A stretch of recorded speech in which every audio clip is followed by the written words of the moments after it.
Hello everyone, welcome back to the channel. आप लोगों का स्वागत है।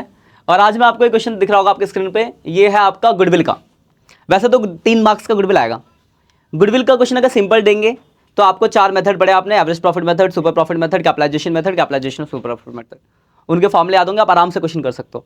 दिक्कत आती है जब एडजस्टमेंट्स की बारी आती है, तो जिसमें से 2 एडजस्टमेंट बहुत सिंपल है जो आप जानते हो, पर एक है जो डिफिकल्ट एडजस्टमेंट, जो इसके अंदर हम देखेंगे। पहले मैं आपको बताता हूँ कि जो सिंपल एडजस्टमेंट्स क्या, फिर इस क्वेश्चन को पढ़ेंगे।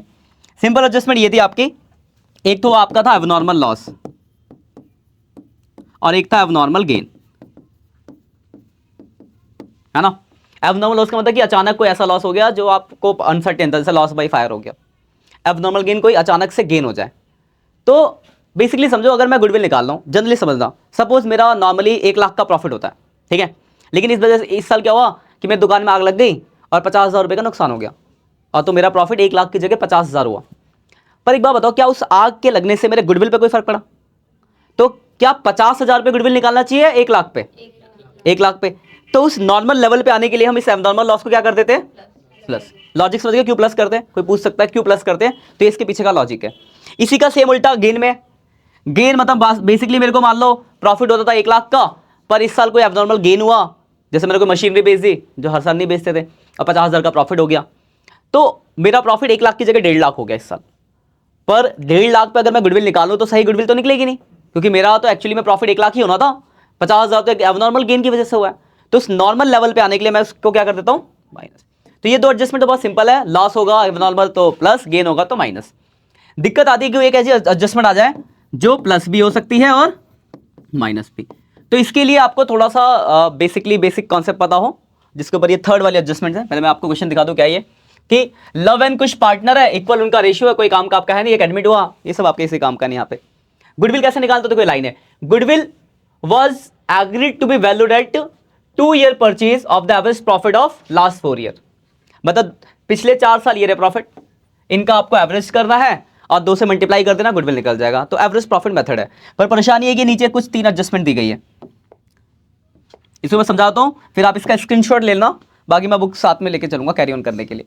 अब देखो पहला पॉइंट क्या है पहला तो लिखा है एबनॉर्मल गेन, तो गेन क्या हो जाएगा? माइनस। दूसरा है एबनॉर्मल लॉस, तो एबनॉर्मल लॉस क्या हो जाएगा? प्लस। अब वो जिस भी साल में होगा। लेकिन परेशानी है ये थर्ड एडजस्टमेंट्स, तो इसको ज़रा ध्यान से समझना, ये एग्जाम में दे सकता है, अगर देगा तो बच्चे बहुत डेफिनेटली बहुत बच्चे गलत करके आएंगे।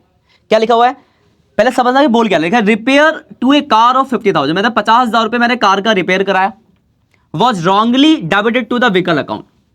अब डेट भी लिखिएगी कब? जुलाई 2020 में।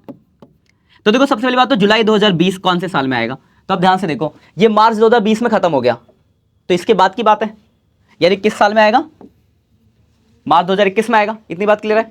हुआ क्या, कराया रिपेयर और लिख किस में दिया? व्हीकल में। एक बात बताओ, रिपेयर जो होता है खर्चा, जो कि कहां आना चाहिए था? आपके प्रॉफिट एंड लॉस अकाउंट में, यहां आना चाहिए था, इसके डेबिट में। पर जैसे ही आपने उसको व्हीकल मतलब गाड़ी, तो गाड़ी कहां जाती है? एसेट्स, यानी बैलेंस शीट में। इसमें कोई डाउट है किसी को? अब आता है कि इसका फर्क क्या पड़ा होगा। हमने क्या करा, एक खर्चे को एसेट्स मान लिया, इसका मतलब क्या हुआ कि हमने खर्चे कम दिखाए, यही हुआ। तो जब मैंने खर्चा कम दिखाया तो मेरा प्रॉफिट क्या हो गया होगा? ज्यादा। तो ठीक करने के लिए मुझे क्या करना पड़ेगा? मतलब माइनस करना पड़ेगा, यानी व्हीकल को माइनस करना पड़ेगा। ये बात समझ आ गई? अब उसके आगे इस पे डेप्रिसिएशन का रेट भी दिया कि 12% हम डेप्रिसिएशन लगाते हैं स्ट्रेट लाइन मेथड से। तो एक बात बताओ, जब मैंने व्हीकल माना होगा तो डेप्रिसिएशन भी लगाया होगा, क्योंकि एसेट से तो डेप्रिसिएशन लगा होगा। लेकिन अगर वो रिपेयर है तो क्या डेप्रिसिएशन लगना चाहिए? तो डेप्रिसिएशन नाम का खर्चा मैंने फालतू में दिखा रखा है, तो उसे क्या करना पड़ेगा? प्लस करना पड़ेगा। तो यहां पे क्या होगा, ये कॉस्ट होगी आपकी माइनस और डाप क्या होगा? प्लस। तो अब आप करके दिखाओ, तो आपको समझ में आ गई बात, कॉन्सेप्ट? तो जरा आप इस क्वेश्चन को सॉल्व कर लेते हैं। तो पहले मैं चारों साल का प्रॉफिट लिख लेता हूं। 31 मार्च 2019 है, बस थर्ड एडजस्टमेंट है जो बहुत इंपॉर्टेंट है आपकी। 31 मार्च 2020 है, 31 मार्च 2021 है और 31 मार्च 2022 है। इनका गिवन जो प्रॉफिट है वो प्रॉफिट को लिख लेते जरा। तो देखो पहले साल में दे रखा है 70,000 का प्रॉफिट, दूसरे साल में दे रखा आपको 1 लाख का प्रॉफिट, और तीसरे साल में दे रखा 55,000 लॉस। लॉस मतलब ब्रैकेट में लिखो। और चौथे साल में दे रखा 1,44,000 का प्रॉफिट। कोई परेशानी इसमें किसी को? अब हम उन एडजस्टमेंट को पढ़ते हैं। पहला एडजस्टमेंट लिखा हुआ है कि आपको एबनॉर्मल गेन हुआ 31 मार्च 2019, 31 मार्च 2019 मतलब इस वाले में आएगा। और गेन को क्या करते हैं अभी बताया था मैंने आपको, माइनस कितना अमाउंट है 10,000, तो यहां से 10,000 माइनस हो गया। इसके बाद जो निकलेगा ये निकलेगा इसका एडजस्टेड प्रॉफिट, एडजस्टेड प्रॉफिट। इसमें कोई परेशानी? अगले में देखो लिखा है 31 मार्च 2020 को लॉस हुआ, तो 31 मार्च 2020 तो इसमें प्लस हो जाएगा। तो पहली दो एडजस्टमेंट तो बहुत सिंपल, देखो परेशानी नहीं होगी आपको। अब थर्ड वाली ध्यान से देखना।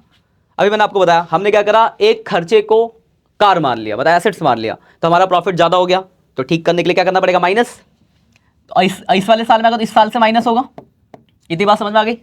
इस साल से क्यों होगा, क्योंकि इसकी डेट थी 1 जुलाई 2020, तो 1 जुलाई 2020 इस वाले साल के बीच में आएगा। यहां तक ठीक है।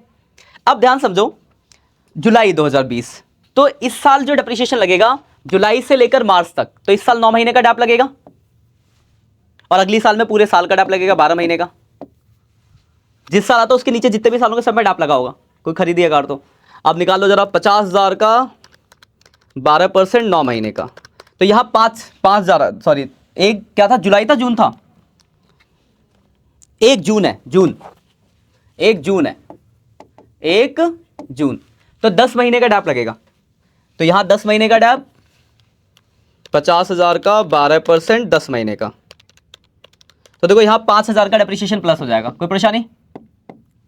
और यहां भी डेप्रिसिएशन प्लस होगा। अब याद रखना, यहां डेप्रिसिएशन में 2 मेथड होते हैं, एक स्ट्रेट लाइन, एक रिटर्न डाउन, है ना। ये क्वेश्चन स्ट्रेट लाइन से है, तो इस साल भी जो डैप निकालोगे 50,000 पे निकालोगे, 50,000 का पूरे साल का, तो 50,000 का 12% 6,000। ये बात समझ आई। यहां रिटर्न डाउन भी हो सकता था, तो अगर रिटर्न डाउन होता तो 50 में से 5 का डैप लग गया, तो अगली बार 45 पे डेप्रिसिएशन लगता, कैलकुलेशन, बस ये फर्क पड़ता आपका। इतनी बात क्लियर है। इसका उल्टा भी हो सकता था, इस क्वेश्चन को सॉल्व कर लेंगे। अब इसका उल्टा क्या हो सकता था कि कार खरीदा और रिपेयर में लिख दिया, कार खरीदो आप रिपेयर में लिख दिया, तो उल्टा होगा। तो उस केस में क्या होता, ये प्लस होते और ये डेप्रिसिएशन माइनस हो जाते, ठीक है ना। तो 2 तरह से हो सकता है क्वेश्चन, और इसके अलावा तीसरा कोई पॉइंट नहीं है, ये 2 पॉइंट होंगे, कार को खर्चा, खर्चे को कार, मतलब कार खर्चे को एसेट्स, एसेट्स को खर्चा, ये 2 कंसेंट्स हो गए। ये वाला क्या था कि खर्चे को एसेट्स माना, तो एसेट्स की वैल्यू माइनस करी, डैप प्लस करा। इसका उल्टा हुआ था तो वाइस वर्सा। अब हम निकाल लेते हैं एडजस्टेड प्रॉफिट, उसके आगे का काम तो बहुत सिंपल है। ये देखो पहले साल में कितना हो गया 60, दूसरे में कितना हो गया 1,20, और तीसरे में तो देखो 55, मतलब माइनस का 1 लाख हो गया, माइनस का 55 माइनस का 50, तो 1 लाख माइनस का आ गया। और चौथे में कितना हो गया 1,50। कोई परेशानी? टोटल कर लेते हैं इसका, तो 60,000 प्लस 1,20,000 माइनस 1 लाख प्लस 1,50,000, तो 2,30,000 का प्रॉफिट आ गया। यहां तो कोई परेशानी है किसी को? अब देखो, अगर आप गुडविल की लाइन पढ़ो तो वहां लिखी हुई थी ऊपर सबसे पहले कि goodwill was to be value 2 year purchase, average profit of last 4 year. कर दो, इसका तो सिंपल है। ये रहा प्रॉफिट, पहले निकाल लेंगे हम एवरेज प्रॉफिट, तो इसका फॉर्मूला होता है टोटल ऑफ प्रॉफिट। तो टोटल प्रॉफिट कितना 2,30,000, और नंबर ऑफ ईयर कितने हैं 4, तो 230 डिवाइड बाई 4, 57,500 आपका एवरेज प्रॉफिट आ गया। फिर हम निकालेंगे गुडविल, और गुडविल का फॉर्मूला आपने पढ़ ही रखा है, goodwill equal to average profit into number of year purchase. तो एवरेज प्रॉफिट आपका 57,500 और नंबर ऑफ ईयर कितने थे 2 साल, तो इनटू 2, तो 1,15,000 आपकी गुडविल आ गई और क्वेश्चन खत्म हो गया। कहीं किसी को कोई दिक्कत है तो याद रखना, अगर देखो सिंपल मेथड आया तो बहुत अच्छी बात है, कोई दिक्कत ही नहीं है। अगर इस तरीके का क्वेश्चन आया तो 3 नंबर का क्वेश्चन है, प्रैक्टिस कर लेना, क्योंकि इसके बुक में 1 या 2 क्वेश्चन है बस। Clear point? इस बार एक छोटा सा पॉइंट और है, वो भी मैं आपको बता दूं, इस क्वेश्चन में तो नहीं है पर आपको बता देता हूं। मान लो लिखा होता क्लोजिंग स्टॉक अंडर वैल्यूड, ये भी पॉइंट आ सकता है किसी एक साल में, मान लो 2020 में, और आपके ये साल है 2019, 2020, 2021, 2022, मान लो 4 साल का प्रॉफिट, और एक ये पॉइंट आ गया आपका कि क्लोजिंग स्टॉक अंडर वैल्यूड है। तो इसको ध्यान से देखना। आप पीएनएल अकाउंट बनाते हो, ट्रेडिंग अकाउंट बनाते हो, याद है ट्रेडिंग 11th क्लास में आते थे, और यहां पे आता था क्लोजिंग स्टॉक, आता ना क्वेश्चन लिखा क्लोजिंग स्टॉक अंडर वैल्यूड, बता आपने ये कम लिखा है। तो एक बात होता, अगर आप क्लोजिंग स्टॉक कम लिखोगे तो आपका ग्रॉस प्रॉफिट क्या हो जाएगा, कम हो जाएगा। ग्रॉस प्रॉफिट कम तो नेट प्रॉफिट कम, यानी मैं एक लाइन बोल सकता हूं कि जैसे ही मैं क्लोजिंग स्टॉक को कम लिखूंगा मेरा उस साल का नेट प्रॉफिट क्या हो जाएगा, कम हो जाएगा, ठीक है ना। तो 2020 का क्लोजिंग स्टॉक कम लिखा तो 2020 का प्रॉफिट कम हो गया होगा, तो जितना भी वैल्यू होगा 2020 में क्या करना पड़ेगा आपको, ऐड करना पड़ेगा। ये बात समझ आई। और याद रखना इसका इफेक्ट दो जगह पड़ता है। अगर ये किसी इस साल में, अगर नीचे होता तो नहीं पड़ता, क्योंकि इस साल का क्लोजिंग अगले साल का क्या बन जाएगा, ओपनिंग, तो दूसरा इफेक्ट ये पड़ेगा। वही ये एडजस्टमेंट यहां की होती तो नहीं पड़ता, लेकिन यहां है तो पड़ेगा। तो अब देखोगा, अब इससे इसका क्लोजिंग स्टॉक कम, यानी अगले का ओपनिंग स्टॉक कम। तो जैसे आप ओपनिंग स्टॉक कम लिखोगे तो आपका प्रॉफिट क्या हो जाएगा, ज्यादा हो जाएगा। तो अगले में क्या करना पड़ेगा आपको, माइनस।